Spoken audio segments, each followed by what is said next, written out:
नमस्कार दोस्तों, आपका हमारे YouTube channel AKS education research centre पर आप सबका स्वागत है। आज हम UPTT में संविधान टॉपिक आपके दिया हुआ है। संविधान एक लिख दिया है, केवल संविधान लिख के छोड़ दिया है टॉपिक का नाम, और उसमें से क्या पूछा जाएगा ये निश्चित नहीं है।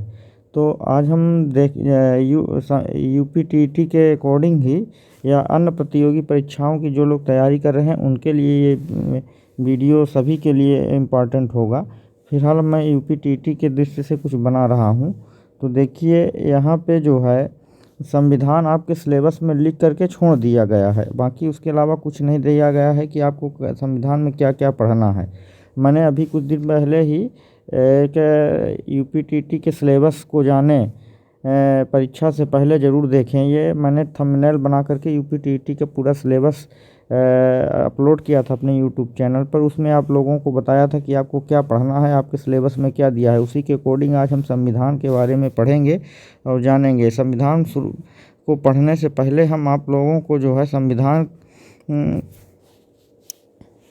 संविधान का ऐतिहासिक पृष्ठभूमि के बारे में बता दूं। चूँकि संविधान जब पढ़ना है तो संविधान को व्यवस्थित तरीके से पढ़िए। ये आपका सुपर टेट में भी काम आएगा, सुपर टेट में भी, STET में भी काम आएगा, ठीक है ना। तो ये कोई ज़रूरी नहीं है कि आपका UPTT में ही काम आए, ये सुपर टेट में भी काम आएगा। आप चैप्टर को शुरू करें उससे पहले आप लोग यदि चैनल पर नए हैं तो चैनल को सब्सक्राइब कर दीजिए, साथ में वीडियो को लाइक कर दीजिए और कमेंट कर दीजिए। सब्सक्राइब करते समय आप जो है बेल आइकन पर ज़रूर प्रेस करिए और वीडियो को ज़्यादा से ज़्यादा शेयर कर दीजिएगा। तो चलिए शुरू करते हैं। आज संविधान, देखिए संविधान को शुरू करने से पहले जैसा कि मैंने कहा कि आज संविधान की ऐतिहासिक पृष्ठभूमि को हम शुरू करेंगे। बहुत से यूट्यूब चैनल वाले आपको पढ़ाते होंगे, लेकिन मैं थोड़ा डिफरेंट टाइप के आपको पढ़ाऊंगा, लेकिन और वो उससे आप थोड़ा सा वीडियो को शुरू से अंत तक देखिएगा, भागिएगा नहीं, लेकिन बहुत ही अच्छा मैटर आपको मिलने वाला है। तो भारतीय संविधान की ऐतिहासिक पृष्ठभूमि के बारे में हम जानते हैं। शुरू से एकदम जड़ से शुरू कर रहे हैं। देखिए, जब पंडित नेहरू ने कहा था कि वास्तविक लोकतंत्र स्वतंत्रता के लिए हमारे पास संविधान सभा के अतिरिक्त अन्य कोई मार्ग नहीं है। संविधान निर्माण के इस कार्य को महाबुद्धिमान व्यक्तियों के किसी गुट पर नहीं छोड़ा जा सकता है। कहने का मतलब, पंडित नेहरू ने कहा कि वास्तविक लोकतंत्र स्वतंत्रता के लिए हमारे पास संविधान सभा के अतिरिक्त कोई मार्ग नहीं है। यदि हम चाहते हैं कि वास्तविक हमारे देश में वास्तव में लोकतंत्र की स्थापना हो, तो इसके लिए हमें एक संविधान बनाना पड़ेगा। संविधान क्यों बनाना पड़ेगा? चूँकि संविधान में वो सब चीज़ें लिखी होती हैं जिससे एक देश को चलाने में मदद मिलती है। नियम कानून सब उसमें लिखे होते हैं। तो संविधान के अतिरिक्त कोई मार्ग नहीं है। संविधान निर्माण के इस कार्य को महाबुद्धिमान व्यक्तियों के किसी गुट पर नहीं छोड़ा जा सकता, ना ही उन छोटी समितियों को सहायता से इस कार्य की पूर्ति की जा सकती है जो मात्र हितों के संतुलन को संविधान निर्माण का नाम दे रहे हैं। इसे बाहरी प्राधिकार की छाया में भी पूर्ण नहीं किया जा सकता। प्रभावी रूप से यह कार्य तभी हो सकता है जब राजनैतिक एवं सामाजिक स्थितियां विद्यमान हों और इसके लिए सामान्य जनता में उत्कंठा व स्वीकृति प्राप्त हो। भारतीय संविधान के इस सिद्धांत को सर्वप्रथम इसका दर्शन कब हुआ था? 1895 के स्वराज विधेयक में होते हैं। कहने का मतलब संविधान, हमारा देश आज़ाद नहीं हुआ था लेकिन उसके पहले ही ऐसी दर्शन देखने को मिल गया था। तो वो कब मिला था? 1895 में स्वराज विधेयक जिसको बोलते हैं में होते हैं, जिसे तिलक के निर्देशन पे तैयार किया गया था। अर्थात तिलक जो थे हमारे स्वतंत्रता संग्राम सेनानी के महापुरुष थे, लोकमान्य बाल गंगाधर तिलक उनका पूरा नाम है। उनका जो पूरा नाम है वो नाम है लोकमान्य बाल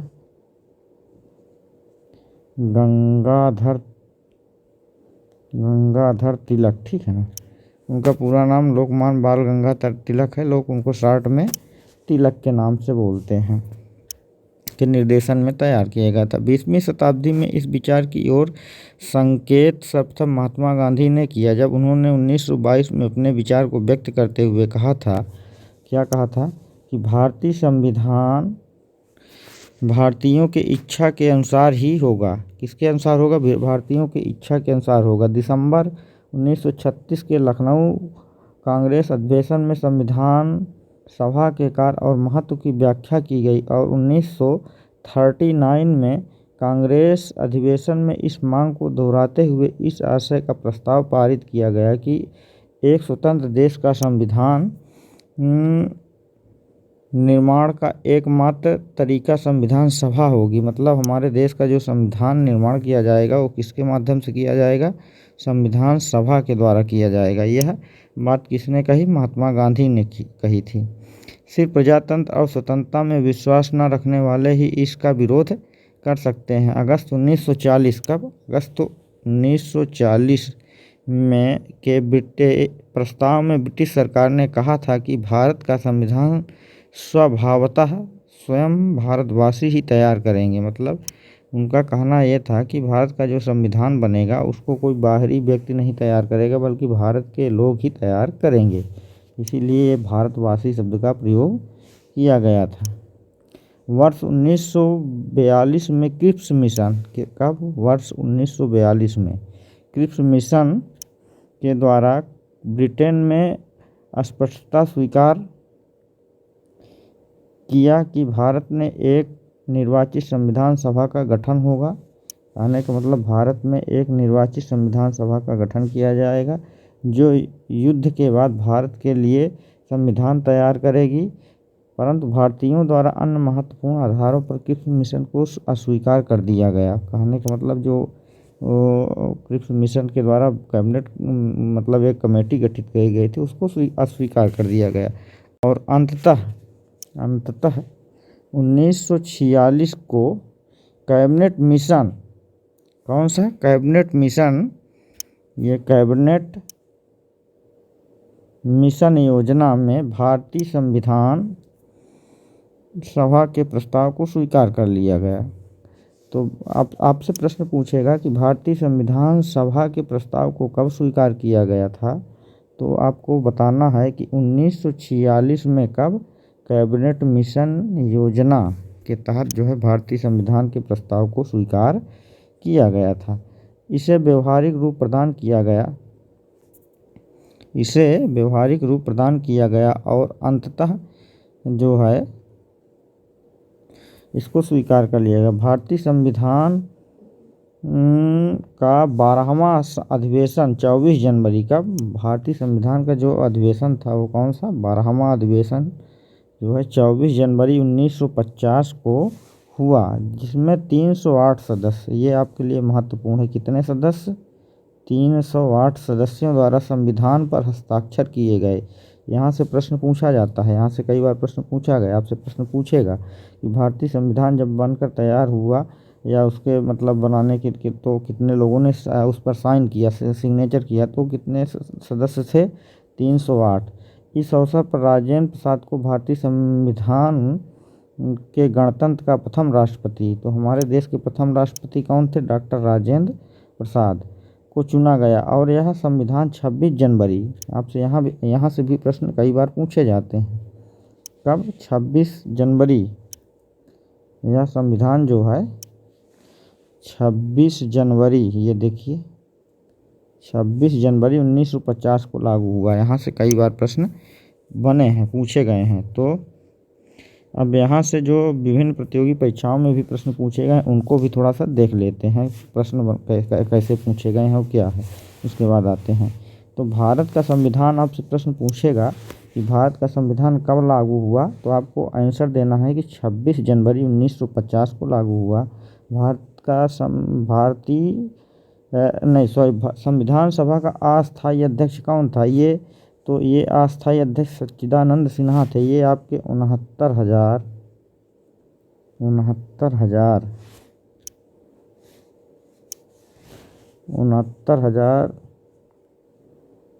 सहायक अध्यापक भर्ती परीक्षा में पूछा गया था ये पेपर। यही प्रश्न जो विवादित भी था, इस प्रश्न में विवाद था। उसमें ऑप्शन में दिया था राजेंद्र प्रसाद या फिर सच्चिदानंद सिन्हा। तो राजेंद्र प्रसाद आपके जो है अस्थाई अध्यक्ष थे और सच्चिदानंद सिन्हा अस्थाई अध्यक्ष थे। ठीक। अच्छा, भारतीय संविधान के प्रारूप समिति के अध्यक्ष कौन थे, अर्थात ड्राफ्टिंग कमेटी के अध्यक्ष कौन थे? तो डॉक्टर राजेंद्र प्रसाद वहाँ पर थे। अब यहाँ पर पूछ लिया कि भारतीय संविधान के प्रारूप समिति के अध्यक्ष कौन थे, तो यहाँ पर B.R. अम्बेडकर प्रारूप समिति के अध्यक्ष थे। B.R. अम्बेडकर मतलब भीमराव अम्बेडकर। भारत का संविधान दिया था, किसने दिया था? तो भारत की संविधान सभा द्वारा भारत के संविधान का निर्माण किया गया था। अब यहीं पर एक प्रश्न और आपसे पूछ लेगा कि भारत के संविधान के अधिकतर अनुच्छेद कहाँ से लिए गए, तो आपको बताना होगा कि भारत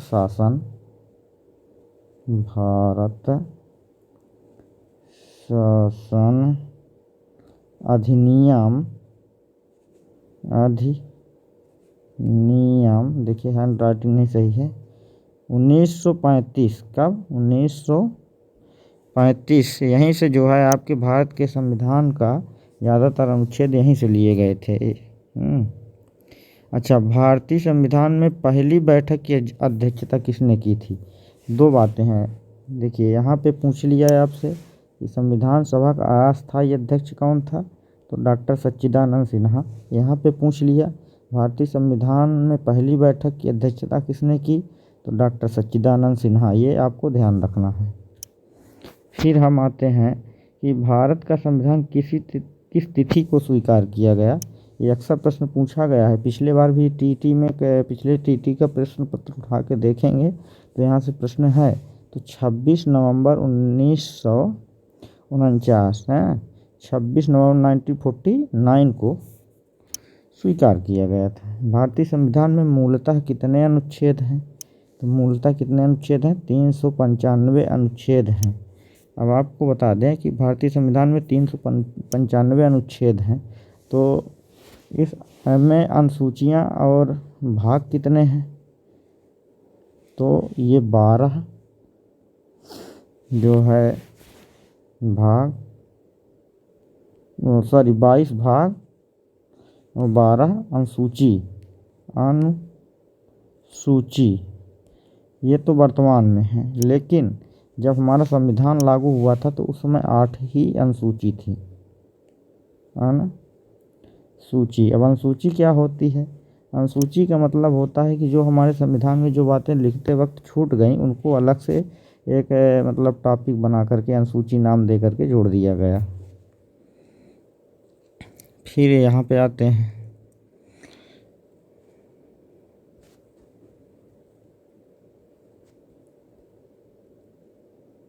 अच्छा, भारत को अधिकार क्षेत्र का दर्जा किस तारीख को मिला? मतलब भारत को जो है कब मतलब स्वतंत्र किया गया, डोमिनियन स्टेट कब घोषित किया गया?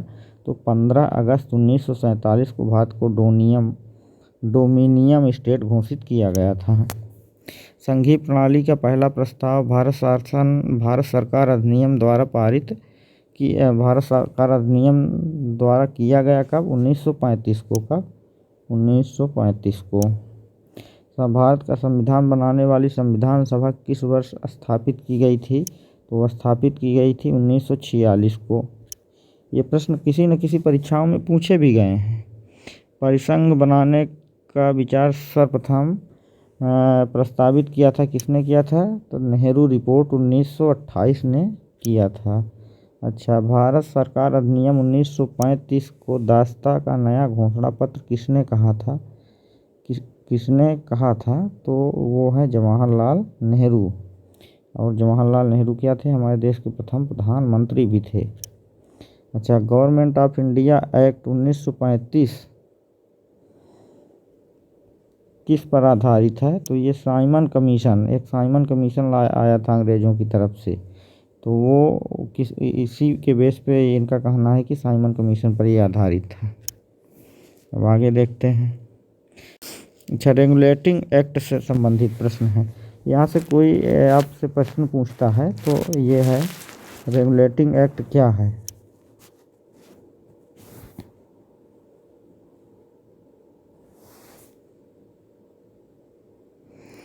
तो ये रेगुलेटिंग प्रमुख बातें हैं, उसको मोटा मोटा जान लेते हैं। तो इसमें ये कहा गया था कि ईस्ट इंडिया कंपनी पर संसदीय नियंत्रण की शुरुआत। दूसरी बात कही कि बंगाल के गवर्नर को बंगाल, बम्बई तथा मद्रास तीनों प्रेसिडेंटियों का गवर्नर बनाया जाएगा। तीसरी बात इसमें कही गई थी कलकत्ता में एक सर्वोच्च न्यायालय की स्थापना की गई, जिसके निर्णय के विरुद्ध सम्राट के प्रमुख अपील की जाती थी। कैबिनेट मिशन पे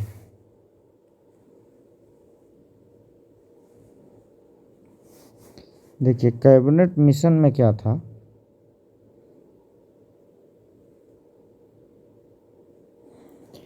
कि कैबिनेट मिशन आया था 24 मार्च 1946 को। कब आया था? यहाँ से प्रश्न पूछेगा तो आपको बताना है 24 मार्च 1946 को कैबिनेट मिशन आया था। कैबिनेट मिशन को जब आया तो भारत में जब आया तो इसमें क्या थे? 3 सदस्य थे। वो सदस्य कौन कौन थे?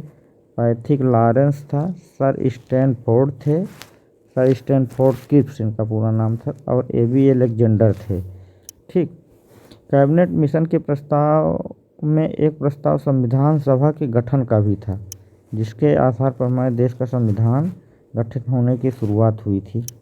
तो ये आया कब था? सबसे पहली बात इम्पॉर्टेंट है आपको जानना है कि 24 मार्च 1946 को। इसके सदस्य कितने थे? 3 से। कौन कौन थे? पैथिक लॉरेंस थे और सर स्टैनफोर्ड थे, क्रिप्स और एबी अलेक्जेंडर, ये 3 थे। अच्छा, कैबिनेट मिशन के प्रस्ताव में एक प्रस्ताव क्या था? वो था संविधान सभा का गठन। ये इम्पॉर्टेंट है। फिर आगे देख लेते हैं। कैबिनेट मिशन योजना के अनुरूप संविधान के सभा के सदस्यों का चुनाव प्रांतीय सभाओं द्वारा, किसके द्वारा? प्रांतीय सभाओं द्वारा। कैसे होगा? प्रांतीय विधानसभाओं के सदस्यों द्वारा अप्रत्यक्ष रूप से किया गया इनका चयन। उसके बाद प्रांतों के प्रतिनिधियों की संख्या का निर्धारण 10 लाख की जनसंख्या पर किया गया। कहने का मतलब कि भारत के अलग अलग प्रांतों से, अलग अलग जगहों से लोगों का चुनाव किया गया, और ऐसे लोगों का चुनाव किया गया जो एक व्यक्ति जो है 10 लाख की जनसंख्या का प्रतिनिधित्व करे और उनकी बातों को ले आकर के संविधान निर्माण जहाँ हो रहा था वहाँ पे अपनी बात रखे, उनको बताए। अच्छा, संविधान सभा के कुल सदस्य कितने थे? यहाँ से प्रश्न पूछता था कि संविधान सभा के कुल कितने सदस्य थे निर्माण करते समय? 389 स्थान निर्धारित किए गए थे, जिनमें से प्रांतों में से कितने थे? 292। देशी रियासतों में से 93 सदस्य तथा कमिश्नरी में से कितने सदस्यों को लिया गया था? 4। ये आपके लिए बहुत इम्पोर्टेंट है। कुल 296 स्थान के लिए चुनाव हुआ था। कुल कितने स्थानों के लिए चुनाव किया गया था? 296 स्थानों के लिए चुनाव किया गया था, जिसमें से के 208 स्थान किसके? कांग्रेस के, तथा 73 स्थान मुस्लिम लीग को मिला था। कितना मुस्लिम लीग को मिला था? तो मुस्लिम लीग को मिला था 73 और कांग्रेस को कितना मिला था? 208। ठीक, कांग्रेस को मिला था 208।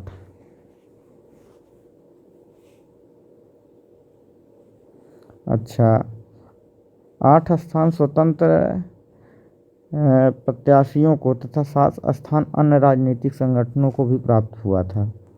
कितना? 7 अन्य राजनीतिक संगठन को और 8 स्वतंत्र प्रत्याशियों को, मतलब निर्दलीय जिसको बोलते हैं। संविधान सभा का मुस्लिम लीग ने बहिष्कार भी किया था, जिसके कारण संविधान के सदस्यों की संख्या जो है वो 389 से घटकर 299 अर्थात 299 हो गई थी। और एक इम्पॉर्टेंट अब जो प्रश्न मैं बताने जा रहा हूँ कि 9 दिसंबर, कब? 9 दिसंबर 1946 को संविधान सभा की प्रथम बैठक में डॉक्टर सच्चिदानंद सिन्हा को अस्थायी अध्यक्ष चुना गया था। यहीं से प्रश्न आपके 69,000 में पूछा गया था कि, और यही बड़ा कन्फ्यूजन पैदा किया था। तो ये आप जान लीजिए कि 9 दिसंबर 1946 को संविधान सभा की प्रथम बैठक में डॉक्टर सच्चिदानंद सिन्हा को अस्थायी अध्यक्ष चुना गया था। और फिर उसके बाद जो है 9 को बैठक हुई, फिर उसके बाद 10 को गैप था, फिर 11 को हो गया। तो 11 दिसंबर 1946 को डॉक्टर राजेंद्र प्रसाद को जो है अस्थाई अध्यक्ष के रूप में चुना गया। किसको? डॉक्टर राजेंद्र प्रसाद को किस रूप में चुना गया? अस्थाई अध्यक्ष के रूप में चुना गया। हाँ, अच्छा, बी.एन. राव, कौन? बी.एन. राव को संविधान सभा का संवैधानिक सलाहकार नियुक्त किया गया था। किसको? यहाँ से भी प्रश्न बनता है कि बी.एन. राव को मतलब संविधान सभा का संवैधानिक सलाहकार किसको नियुक्त किया गया था? तो आप आंसर देंगे बी.एन. राव को। अच्छा, संविधान सभा की प्रथम बैठक नई दिल्ली स्थित काउंसिल चैम्बर के पुस्तकालय भवन में हुई थी। ये इम्पोर्टेंट है। कहाँ? नई दिल्ली स्थित काउंसिल चैम्बर पुस्तकालय भवन में हुई थी, जिसमें अब क्या है, अब आते हैं किस पे? भारतीय स्वतंत्रता अधिनियम 1947। इसको भी थोड़ा सा देख लेते हैं, इम्पोर्टेंट चीज़ करेंगे। तो भारतीय जो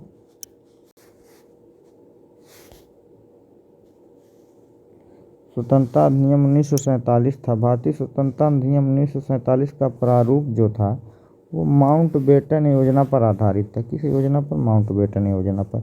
यह जो है 3 जून 1947 को प्रस्तुत किया गया था। इसमें जो है भारत तथा पाकिस्तान 2 डोमिनियनों की स्थापना की गई थी। दोनों राज्यों की सीमा निर्धारण हेतु सीमा आयोग का गठन किया गया था कि जैसे भारत और पाकिस्तान का विभाजन होगा तो इनकी ज़मीन कहाँ लगेगी, इसका सीमा निर्धारण करने के लिए सीमा आयोग का गठन किया गया था। और जिसका जो है अध्यक्ष किसको बनाया गया था तो रेडक्लिफ। इनका पूरा नाम सर सिरिल रेडक्लिफ था। इस अधिनियम की प्रवर्तन तिथि जो थी वो 15 अगस्त 1947 थी। कब थी? 15 अगस्त 1947 थी। 15 अगस्त 1947 से भारतीय शासन अधिनियम 1935 के अंतर्गत स्थापित सभी संवैधानिक पद स्वतः समाप्त हो गए थे। और भारतीय स्वतंत्रता अधिनियम 1947 के प्रवर्तन के साथ ही ब्रिटिश क्राउन का भारत पर से आधिपत्य क्या हो गया था? समाप्त हो गया था। मतलब क्या था, जब देश आज़ाद हुआ तो जो ब्रिटिश क्राउन थे वो 1947 में उनका जो प्रवर्तन के साथ तो यहाँ से जाने लगे तो उनका आधिपत्य भी समाप्त हो गया। दोनों राज्यों की स्वतंत्र सत्ता को मान्यता दी तथा उन्हें ब्रिटिश कॉमनवेल्थ से अलग होने का अधिकार दिया गया। दोनों राज्य अपने अपने लिए पृथक पृथक संविधान का गठन का अधिकार दिया। सिविल सेवकों की सेवा शर्तों में कोई परिवर्तन नहीं किया गया तथा उनकी सेवाएं जारी रखी गईं। भारतीय स्वतंत्रता अधिनियम जो है एक्ट 1947 में व्यवस्था की गई थी कि दोनों देशों की व्यवस्थापिका द्वारा बनाए गए कानूनों को इस आधार पर चुनौती नहीं दी जा सकती कि वे भारतीय संविधान शासन अधिनियम 1935 तथा भारतीय स्वतंत्रता अधिनियम 1947 से मेल खाते हैं। और यहाँ पे भारतीय स्वतंत्रता अधिनियम 1947 ब्रिटिश संसद द्वारा 18 जुलाई 1947 को पारित किया गया। अब आते हैं इम्पोर्टेंट प्रश्न पर। अच्छा, भारतीय संविधान सभा द्वारा संविधान की रचना, ठीक है। अच्छा, देखिए, तो भारतीय संविधान सभा द्वारा संविधान की रचना में जो है बहुत महत्वपूर्ण योगदान निभाए थे डॉक्टर भीमराव अम्बेडकर। इनको जो है संविधान निर्माता या संविधान जनक कहा जाता है। और तो इनको जो है ड्राफ्टिंग कमेटी अर्थात प्रारूप समिति का क्या बना दिया गया था? अध्यक्ष बना दिया गया था। संविधान जो पूर्ण होने में कुल कितना वक्त लगा, यहाँ से प्रश्न बनता है। यहाँ ये बहुत इंपॉर्टेंट चीज़ है, आप लोग बहुत ध्यान से देखिएगा। तो संविधान पूर्ण होने में 2 वर्ष 11 महीने और 18 दिन का समय लगे थे, ठीक है ना।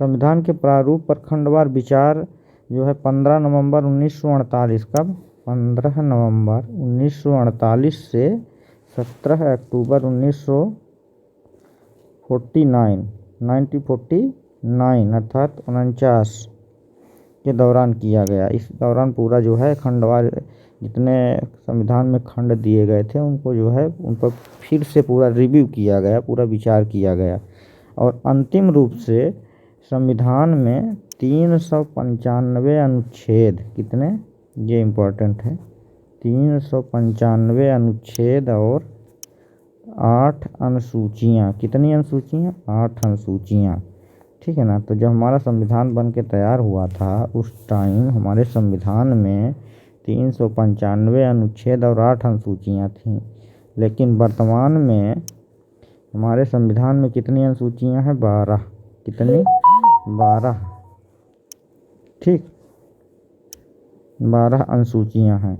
संविधान के कुछ प्रावधान 26 नवंबर, मतलब जब संविधान बन करके तैयार हो गया तो उसके कुछ इम्पॉर्टेंट भाग को जो है 26 नवंबर 1949 को जो है लागू कर दिए गए थे और शेष भाग जो है 26 जनवरी, कब, 26 जनवरी 1950 को लागू किया गया। वहाँ कहने का तात्पर्य है कि जब हमारा संविधान तो पूर्ण रूप से 26 जनवरी 1950 को लागू किया गया था, लेकिन उसके पहले ही अर्थात 26 नवंबर को जो है 1949 को उसके कुछ भाग को लागू कर दिया गया था, ठीक ना।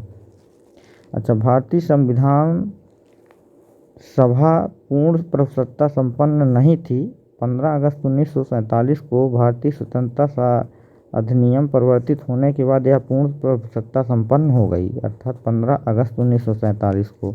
अब जो इम्पोर्टेंट बात है कि भारतीय संविधान जब बन के तैयार हो गया, लागू हो गया, तो उसमें से क्या क्या कब हुआ उसको जानते हैं। तो भारतीय स्वतंत्र भारत का प्रथम मंत्रिमंडल जब तैयार किया गया तो उसमें जो है पंडित जवाहरलाल नेहरू को क्या क्या दिया गया। तो पंडित जवाहरलाल नेहरू को प्रधानमंत्री बनाया गया। इसके अलावा नेहरू जी को विदेश मंत्रालय भी दिया गया। उस टाइम के विदेश मंत्री नेहरू जी थे। और कॉमनवेल्थ संबंध और वैज्ञानिक शोध, यह इतने विभाग नेहरू जी के पास थे, ठीक। तो ये नेहरू जी के पास कौन कौन से विभाग थे, प्रधानमंत्री, विदेश मंत्रालय, कॉमनवेल्थ संबंध और वैज्ञानिक शोध, ये विभाग नेहरू जी के पास थे। सरदार वल्लभ भाई पटेल के पास क्या थे, गृह मंत्री, होम मिनिस्टर, सूचना प्रसारण और राज्य, ये क्या थे, नेहरू जी, वल्लभ भाई पटेल के पास थे। वल्लभ भाई पटेल के पास क्या क्या था, गृह, सूचना एवं प्रसारण और राज्य, इतने मंत्रालय वल्लभ भाई पटेल के पास थे। डॉक्टर राजेंद्र प्रसाद के पास क्या था, ये राजेंद्र प्रसाद जी के पास खाद्य एवं कृषि विभाग, ये राजेंद्र प्रसाद के पास था। अच्छा, अबुल कलाम आज़ाद, इनके पास शिक्षा विभाग था, ये एजुकेशन मिनिस्टर थे। मतलब भारत के प्रथम एजुकेशन मिनिस्टर कौन थे, अबुल कलाम आज़ाद। जगजीवन राम, इनके पास श्रम मंत्रालय था, क्या था, श्रम मंत्रालय, जगजीवन राम। एक बात आपको बता दें, जो मीरा कुमार थी बाबू जगजीवन राम की ही बेटी हैं, ये लोकसभा अध्यक्ष भी रह चुकी हैं। मीरा कुमार, कौन, मीरा कुमार, ये बिहार से आती हैं। और डॉक्टर राजेंद्र प्रसाद भी बिहार से आते हैं। डॉक्टर राजेंद्र प्रसाद भी बिहार से, जगजीवन राम भी बिहार से, तो ये बिहार से थे। और सरदार वल्लभ भाई पटेल गुजरात से थे। जवाहरलाल नेहरू इलाहाबाद से, यूपी से, ठीक। C.H. आभा को बनाया गया था, वाणिज्य मंत्रालय दिया गया था। इसके अलावा रफ़ी अहमद किदवई, इनको जो है संचार मंत्रालय दिया गया था। राजकुमारी अमृत कौर, इनको स्वास्थ्य मंत्रालय, हेल्थ मिनिस्टर बनाया गया था। B.R. अम्बेडकर को विधि मंत्रालय अर्थात कानून मिनिस्टर, लॉ मिनिस्टर, इनको बनाया गया था। K.R. सन्मुख चेट्टी, ये वित्त मंत्री थे, कौन थे, फाइनेंस मिनिस्टर थे। डॉक्टर श्यामा प्रसाद मुखर्जी को उद्योग एवं आपूर्ति मिनिस्टर बनाया गया था। B.N. गढ़विल को जो है कार्य, खदान एवं ऊर्जा मंत्रालय दिया गया था इनको। अच्छा, 23 अगस्त 1947 को सरदार वल्लभ भाई पटेल को उप प्रधानमंत्री बनाए गए थे, ठीक। कब, ये बहुत ही इम्पोर्टेंट प्रश्न है, ये कोई न जानता होगा कि 23 अगस्त 1947 को सरदार वल्लभ भाई पटेल उप प्रधानमंत्री बनाए गए थे, डिप्टी प्राइम मिनिस्टर। संविधान सभा का 11वां व अंतिम सत्र 14 से 26 नवंबर 1949 को संपन्न हुआ। इस दिन संविधान को अंतिम रूप से स्वीकार किया गया। 26 नवंबर 1949 को संविधान सभा द्वारा निर्मित संविधान को अंतिम रूप दिया गया। ये अंतिम रूप, तो यह जो है इस तरह से हमारा संविधान बन करके तैयार हो गया। अच्छा, एक और इम्पॉर्टेंट प्रश्न जान लीजिए कि 24 जनवरी 1950 को संविधान की 3 प्रतियां सभा पटल पर रखी गईं। इस संविधान पर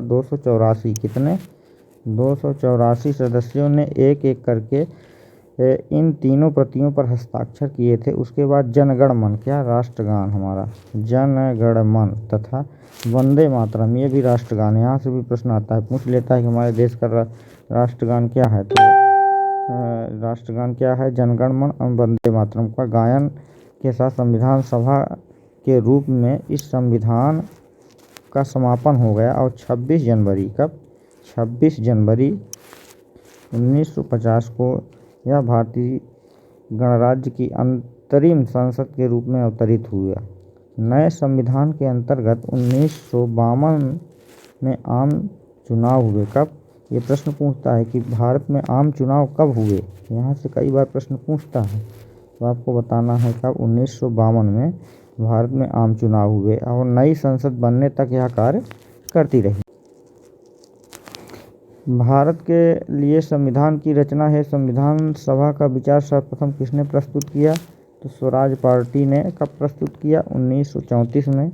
B.R. अम्बेडकर का संविधान सभा में निर्वाचन पूछ रहा है कहाँ से हुआ? तो पश्चिम बंगाल से हुआ था। ठीक। सन 1946 में निर्मित अंतरिम सरकार में कार्यपालक परिषद के उपसभापति कौन थे? तो जवाहरलाल नेहरू थे। हाँ, एक बात और है, आप कह रहे हैं पश्चिम बंगाल से हुआ, ये बात सही है, पश्चिम बंगाल से हुआ, लेकिन बाद में वो पश्चिम बंगाल जो है दूसरे बांग्लादेश में शायद चला गया था या पाकिस्तान में चला गया था। आधुनिक बांग्लादेश, उस समय के पाकिस्तान, जो जहाँ से उनका चयन हुआ था। तो बाद में उनका चयन निरस्त करके फिर उनका महाराष्ट्र से चयन किया गया था। अंतरिम सरकार में सभापति गवर्नर जनरल थे। भारत को संविधान देने का प्रस्ताव संविधान सभा द्वारा पारित किया गया था। तो कब पारित किया था? 22 जनवरी 1947 को। ठीक। भारतीय संविधान के प्रारूप समिति के अध्यक्ष कौन थे? ड्राफ्टिंग कमेटी के भीमराव अम्बेडकर थे। भारत सरकार द्वारा राजकीय चिन्ह अंगीकृत कब किया गया? तो 26 जनवरी 1950। राजकीय चिन्ह क्या है? अशोक स्तंभ से लिया गया, सारनाथ, उसमें जो शेर बना हुआ है। भारत का संविधान अपनाया गया कब? 26 जनवरी 1950 को। संविधान सभा के चुने हुए अस्थायी अध्यक्ष कौन थे? डॉक्टर राजेंद्र प्रसाद। अस्थायी और अस्थायी दोनों याद रखना है। तो राजेंद्र प्रसाद कब? 11 दिसंबर 1946 को। संविधान सभा की प्रथम बैठक की अध्यक्षता किसने की थी? तो डॉक्टर सच्चिदानंद सिन्हा। ये जो है अस्थायी, क्या अस्थायी, और राजेंद्र प्रसाद पूछेगा तो अस्थायी। भारत की संविधान सभा में राष्ट्रध्वज को सर्वप्रथम कब स्वीकार किया गया? तो 22 जुलाई 1947 को। संविधान सभा का गठन कब हुआ? तो नवंबर 1946 में। कब हुआ? नवंबर 1946। भारत की संविधान सभा का प्रथम अधिवेशन कब शुरू हुआ? 9 दिसंबर 1946 को। कब? 9 दिसंबर 1946 को। संविधान निर्माती परिषद की झंडा समिति के अध्यक्ष कौन थे? तो जे.बी. कृपलानी। झंडा समिति के अध्यक्ष पूछता है तो कौन थे? जे.बी. कृपलानी। संविधान सभा के सदस्यों का चुनाव कब हुआ था? तो प्रांतीय विधान सभाओं द्वारा निर्वाचन द्वारा। अच्छा, कैबिनेट मिशन योजना के अंतर्गत संविधान निर्माती परिषद के प्रत्येक प्रांत का आवंटन सदस्य संख्या निर्धारित करने के लिए प्रति प्रतिनिधित्व जनसंख्या का अनुपात क्या था? तो 10 लाख। आने का मतलब कि एक व्यक्ति जो है 10 लाख की जनसंख्या का प्रतिनिधित्व करता था, जहाँ से उसका चयन किया गया था भारतीय संविधान के निर्माण करने के लिए। भारत का संविधान पूर्ण रूप से तैयार कब हुआ? तो 26 नवंबर 1949 को तैयार हुआ। स्वतंत्र भारत के लिए संविधान की रचना हेतु संविधान सभा का विचार प्रस्तुत किया गया सर्वदल सम्मेलन 1946 में। कब? 1946 में। भारत के ध्वज गीत अर्थात झंडा गान के रचयिता कौन थे? तो श्यामलाल गुप्त पार्षद। जो झंडा गीत है उसके रचयिता कौन है? श्यामलाल गुप्त पार्षद। आप लोग कमेंट में बताइएगा झंडा गीत क्या है, इसका नाम बताइएगा। भारत की संविधान सभा का गठन किया गया था, क्या किया गया था? कैबिनेट मिशन योजना 1946 के अंतर्गत। भारतीय संविधान के कुल कितने अधिवेशन हुए थे?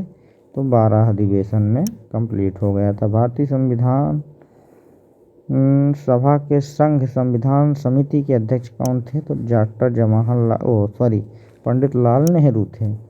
किसने कहा था भारतीय संविधान सबसे अधिक कठोर व सबसे अधिक लचीला एवं मध्यम एक अच्छा संतुलन स्थापित करेगा? तो डॉक्टर भीमराव अम्बेडकर, जनक इन्हीं को कहा जाता है। भारत के पहले राष्ट्रपति के रूप में डॉक्टर राजेंद्र प्रसाद का चुनाव किया गया था, कब किया गया था? संविधान सभा द्वारा किया गया था। भारतीय संविधान सभा के संघीय शक्ति समिति के अध्यक्ष कौन थे? पंडित जवाहरलाल नेहरू थे। भारत का संघीय स्वरूप सर्वप्रथम प्रस्तावित हुआ था कब? 1935 के द्वारा। कब? 1935 के द्वारा। भारतीय संविधान की रचना में किसका सर्वाधिक गंभीर प्रभाव पड़ा? तो भारत शासन अधिनियम 1935। ज़्यादातर बातें यहीं से ली गई थी भारत के संविधान के निर्माण करने में। अच्छा, भारतीय संविधान को संविधान सभा द्वारा कब अंकित कब अपनाया गया? तो 26 नवंबर 1949 को। तो अभी इसके कुछ पार्ट बाकी हैं जो सेकंड पार्ट में लेके आएंगे। वीडियो थोड़ा बड़ी हो जा रही है, तो आप लोग जो लोग चैनल पे नए हैं वो लोग चैनल को सब्सक्राइब कर दीजिएगा और साथ में बेल आइकन दबा दीजिएगा और वीडियो को शेयर कर दीजिएगा। वीडियो को लाइक और कमेंट ज़रूर करिएगा। धन्यवाद।